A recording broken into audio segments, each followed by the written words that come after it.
मेरे सभी सुनने वालों को मेरा प्यार भरा नमस्कार। आज कुछ कही, कुछ अनकही, कुछ सुनी, कुछ अनसुनी। शायद आप ये सोच रहे होंगे कि ये चैनल मैंने क्यों बनाया, क्यों इस पर रोज़ मैं अपने बचपन की कहानी लाती हूँ। क्या ये सिर्फ टाइम पास है? नहीं, ये टाइम पास बिल्कुल भी नहीं है।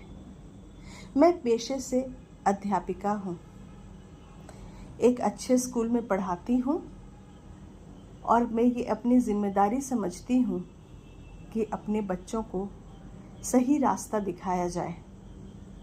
आजकल जो हमने देखा है स्कूल के छोटे बच्चों में, कभी कभी क्लास 2, 3, 4 के बच्चे भी होते हैं, उसमें बड़े बच्चे तो होते ही हैं, लेकिन 2, 3, 4 के भी बच्चे होते हैं जो छुट्टी के टाइम में जब पेरेंट्स उन्हें लेने आते हैं तो अक्सर पेरेंट्स आपस में बात करते हैं, बच्चों के हाथ में मोबाइल दे देते हैं और बच्चा वहीं स्कूल की सीढ़ी पर बैठकर मोबाइल में गेम खेलता है, अटपटा वीडियो देखता है, जो कि बिल्कुल सही नहीं है। इन्हीं दृश्यों को देखकर मेरे मन में ख्याल आया, क्यों ना हम अपने बचपन को याद करके आप तक पहुंचाएं, ताकि आप भी इससे प्रेरणा ले सकें कि बच्चे को बच्चे रहने देना चाहिए, उनके बचपने को बचपने तक रखना चाहिए।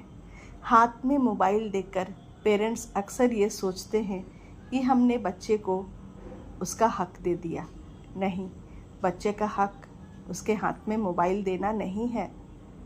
बच्चे का हक है उसके साथ आप समय गुजारिए, बातें कीजिए। आप जितनी बात अपने बच्चों के साथ करेंगे या परिवार वाले आपके बच्चे के साथ करेंगे, उसका स्पीकिंग स्किल्स उतना ही डेवलप होगा।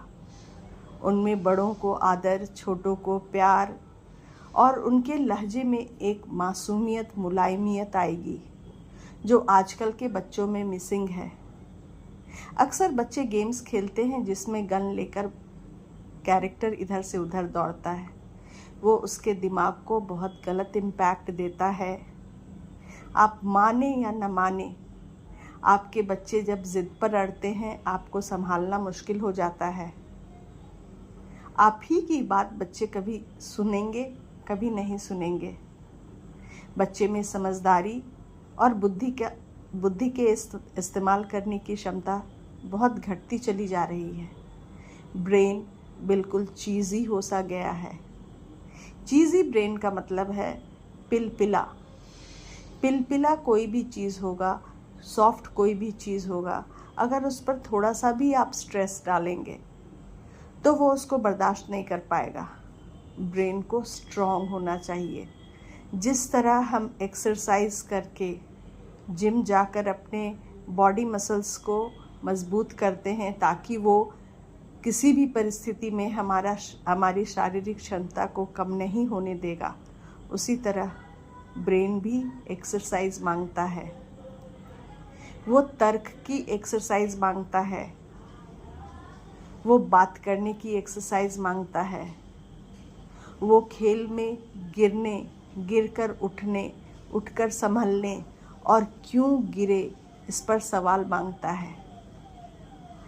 एक बार बच्चा गिरेगा, दूसरी बार वो गलती नहीं करेगा, फिर उसी समय में उस बात के लिए वो नहीं गिर पाएगा, क्योंकि उसे पता होगा अगर मैं ऐसा करूँगा तो गिर जाऊँगा। तो वो सावधान, ब्रेन अलर्ट होता है। बच्चों के साथ दौड़ने, खेलने, लूडो खेलने, इंडोर गेम्स भी खेल सकते हैं बच्चे। कैरम बोर्ड, लूडो, चेस, बेलाडेला, ये सारी गेम बच्चों में स्किल डेवलप करवाती है। हम कोई भी काम एक दिन में नहीं सीख सकते, उसे हमें सीखने में टाइम लगता है। पहले दिन अगर बच्चा ए नहीं लिख पा रहा है, बिल्कुल नहीं घबराएं, क्योंकि अब जैसे जैसे समय बीतता जाएगा, आपके अंदर अगर धैर्य होगा तो बच्चे के अंदर भी धैर्य आएगा।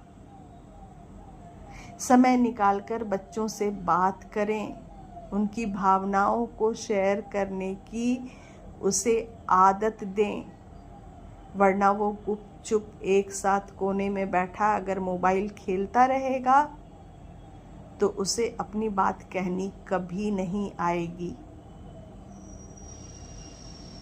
ये सारी बातें हम अपने बचपन में अपने बड़ों के साथ रहकर, दोस्तों के साथ खेलकर, लड़कर झगड़कर सीखा करते थे। आजकल वो चीज़ नहीं है। आजकल पेरेंट्स बच्चों को लेकर बहुत प्रोटेक्टिव हो गए हैं।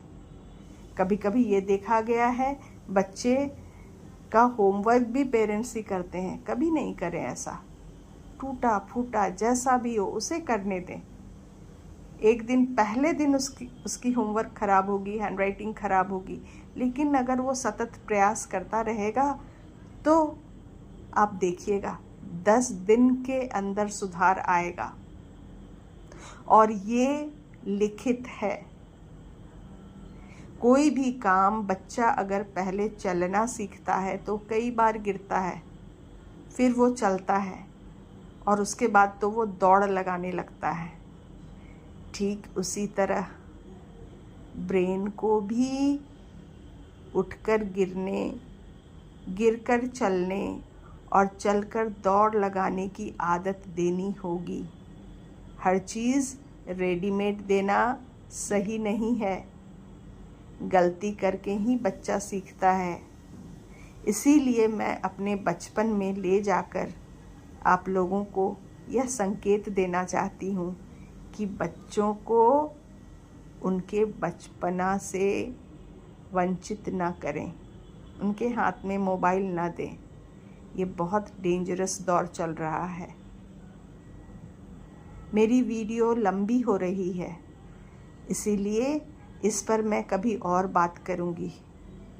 अगर आपके पास कुछ इस तरह की समस्या है तो आप मैसेज करें, मैं उत्तर दूँगी।